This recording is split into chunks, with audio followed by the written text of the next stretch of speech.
নমস্কার, আপনারা শুনছেন উত্তরের কণ্ঠ।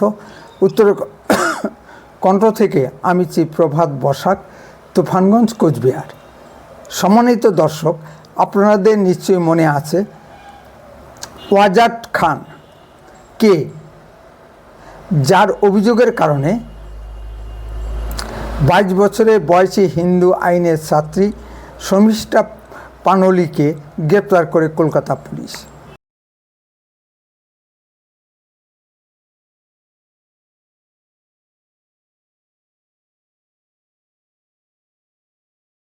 ওয়াজাদ খানের কি অভিযোগ ছিল? শর্মিষ্ঠা পালোনি নাকি মুসলিমদের পয়গম্বর হজরত মোহাম্মদকে নিয়ে আপত্তিকর মন্তব্য করে। হ্যাঁ, শর্মিষ্ঠা পালোনি অপারেশন সিন্দুর নিয়ে কিছু পোস্ট দিতে গিয়ে মুসলিমদের পয়গম্বর হজরত মোহাম্মদকে নিয়ে কিছু আপত্তিকর মন্তব্য করে।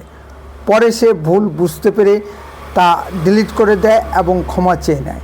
ব্যাপারটি এখানেই থেমে থাকেনি। এই ওয়াজাদ খান কলকাতার বিভিন্ন থানায় গিয়ে এফআইআর রুজু করে। সে পাকিস্তানের করাচি ভিত্তিক একটি এনজিও সঙ্গে যুক্ত, নাম স্কাই ফাউন্ডেশন।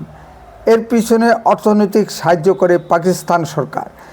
পাকিস্তান সরকারের সরাসরি মদতে ভারতে একটি এনজিও চলছে, তাকে ভারত সরকারের নজরে ছিল না।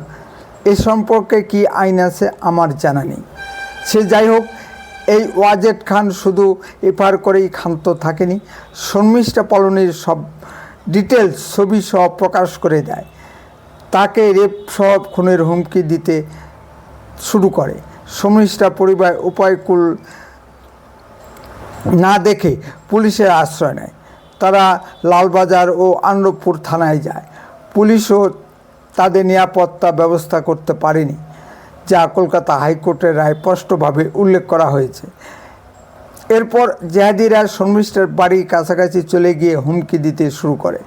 উপায় না দেখে তারা হরিয়ানা গুরুগাঁয়ে চলে যায়। শর্মিষ্ঠার পরিবার যেহেতু সবসময় পুলিশের যোগাযোগে ছিল, তাই কলকাতা পুলিশ অতি সহজেই শর্মিষ্ঠা পানোলিকে হরিয়ানা গুরুগাঁও থেকে গ্রেপ্তার করে নিয়ে আসে। এ তো গেল শর্মিষ্ঠার পার্ট। কয়েকদিন আগে শর্মিষ্ঠা পানোলি কলকাতা হাইকোর্ট থেকে জামিন পেয়েছে। এবার আসুন ওয়াজাদ খান প্রসঙ্গে। তিনিও একজন অত্যন্ত গুণধর ব্যক্তি।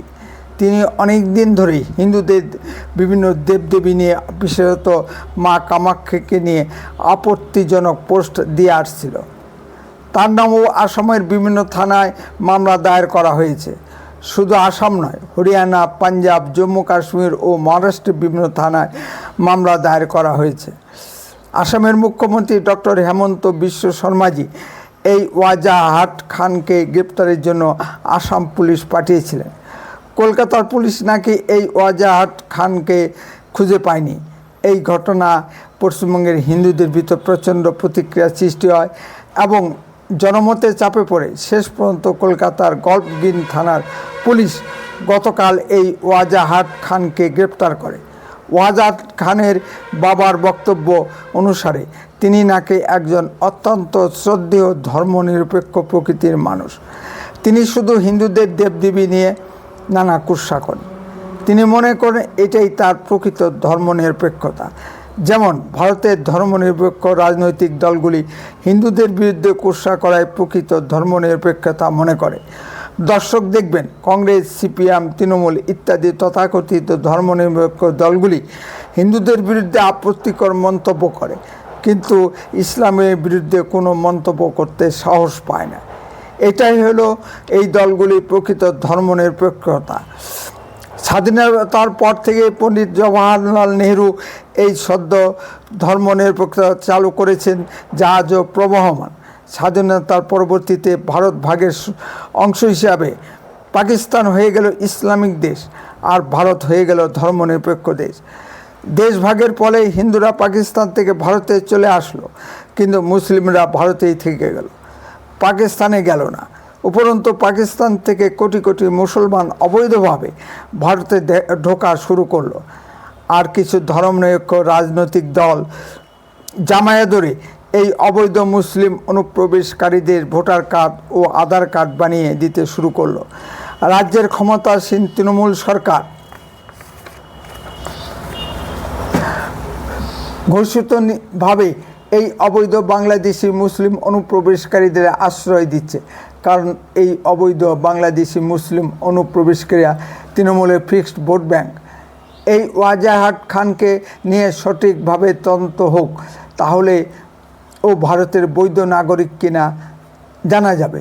ওর পাকিস্তান যুক্ত প্রমাণ পাওয়া গেছে। পাকিস্তানের হয়ে ও গুপ্তচর বৃত্তিও করতে পারে। ভারতের আসল শত্রু পাকিস্তান নয়, আসল শত্রু ভারতের ভিতরে ঘাপটি মেরে থাকা পাকিস্তানপন্থী জেহাদিরা।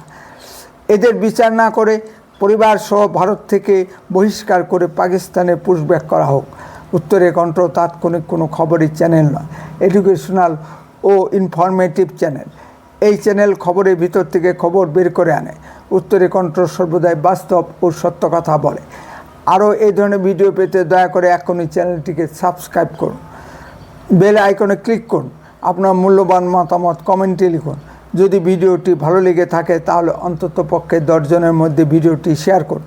উত্তরে কণ্ঠ দেশের কথা বলে, দেশের কথা বলে। আপনারা চোখ রাখুন উত্তরে কণ্ঠের পর্দায়। বন্দে মাতরম, ভারত মাতা কি জয়। খুব শীঘ্রই ফিরে আসছি নতুন কোনো ভিডিও নিয়ে। সুস্থ থাকুন, ভালো থাকুন।